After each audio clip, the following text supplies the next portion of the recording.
what if everything you've been taught about success is completely backwards? What if the secret to achieving more isn't working harder, staying later, or cramming more into your already packed schedule, but actually removing things?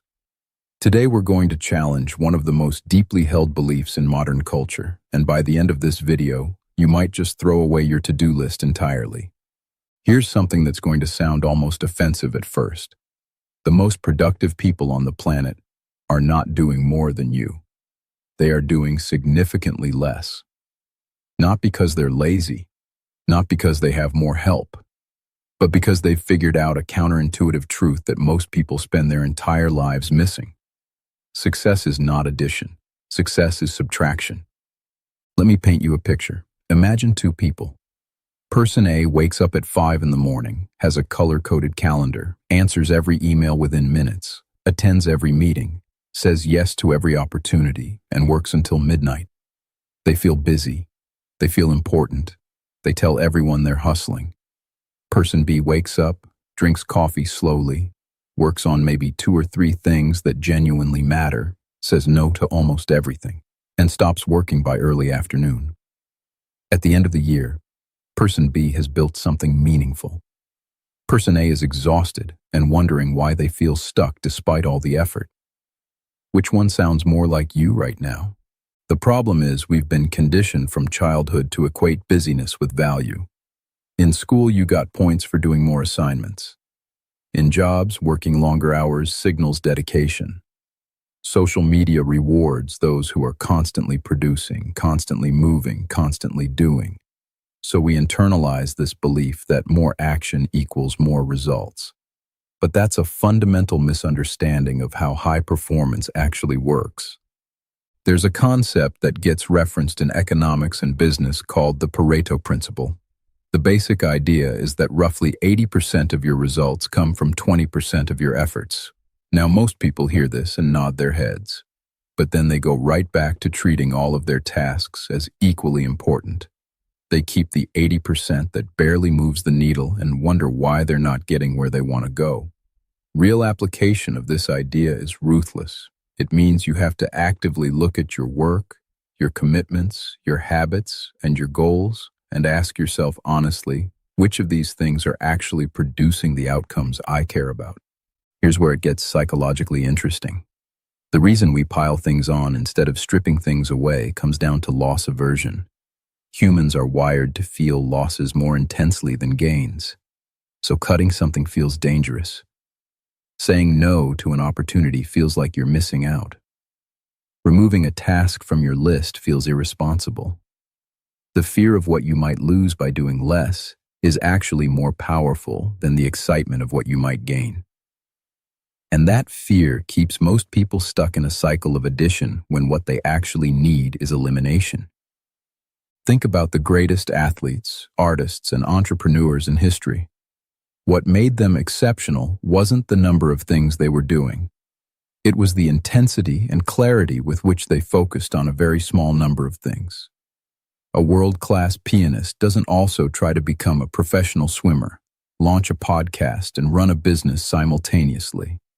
They go deep, they go narrow, and that depth is what creates mastery. Now let's talk about your life specifically.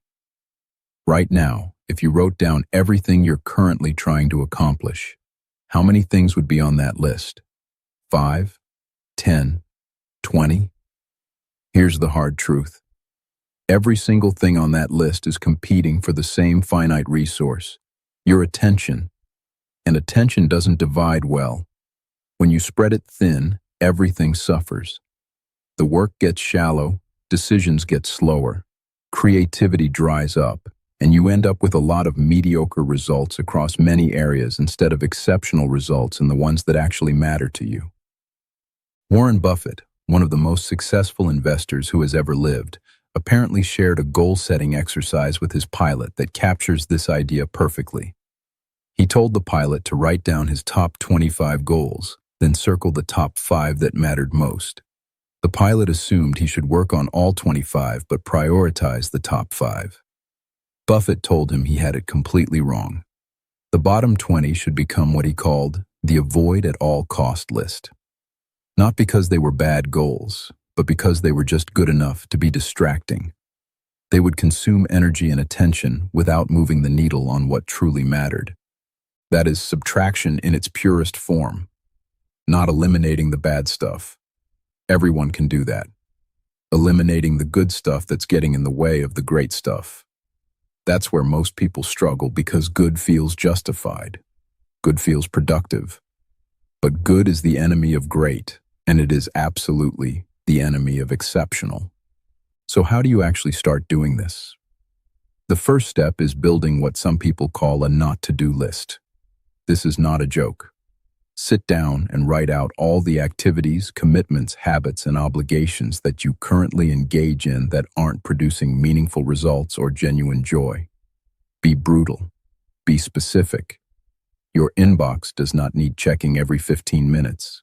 That networking event you attend out of guilt rather than genuine opportunity is stealing 3 hours from something that could change your life. The meeting that could have been an email is not just annoying. It's genuinely costing you your most valuable resource, which is focused time. The second step is creating what you might call a decision filter. Before you add anything new to your life, ask it through a simple set of questions. Does this move me significantly closer to the 1 or 2 outcomes I care most about right now? Is this something only I can do, or am I doing it because nobody else has stepped up? If I wasn't already doing this and someone offered it to me today, would I be genuinely excited or just mildly interested? If the answer to any of these questions is no, or even hesitant, that's your signal to decline. The third step is protecting time like territory. High performers treat their best working hours as sacred. They don't schedule meetings during them. They don't answer messages. They don't browse social media. They protect a block of time every single day where the only thing that happens is deep work on the thing that matters most. And everything else, every distraction, every request, every notification gets pushed outside that boundary. Here's an emotional truth I want you to sit with for a second. The reason subtraction feels so uncomfortable isn't really about logic. It's about identity. Most of us have built our sense of worth around being busy, being needed, being helpful, being the person who always says yes. Removing things from your life isn't just a productivity decision. It threatens who you think you are.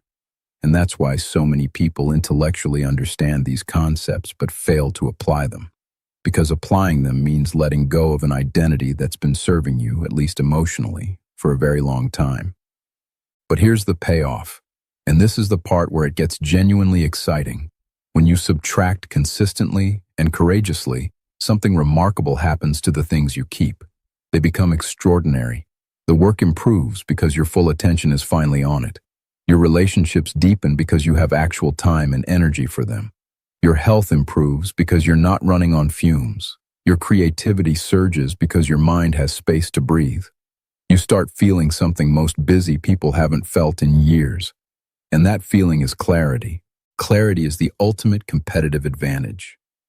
When you know exactly what matters and you've deliberately removed everything competing with it, you stop second-guessing, you stop procrastinating, and you stop feeling overwhelmed.